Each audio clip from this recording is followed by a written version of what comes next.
काढून घ्या, म्हणजे तो रस्ता क्लिअर होईल. तिथं काही हे नाही. काही काहींनी असा कचरा काढून ते पोती बाहेर ठेवलेली ती सगळी कलेक्ट करा.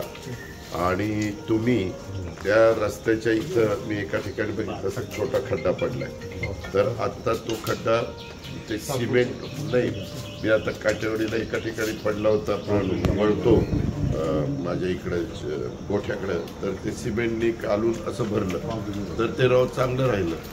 तर त्याच्यामुळे तिथं माती बिती काही टाकू नका, सिमेंटनी कॉन्क्रीटने ते भरून टाकू. एवढंच आहे. आता तोंडावर आहे, वळणाच्या ठिकाणीच आहे. जे काही तुम्हाला योग्य असेल ते करा. आणि त्याच्या संदर्भामध्ये आपल्याला इथं थोडंसं डोका किंवा हे असं काहीतरी लावावं लागेल ना.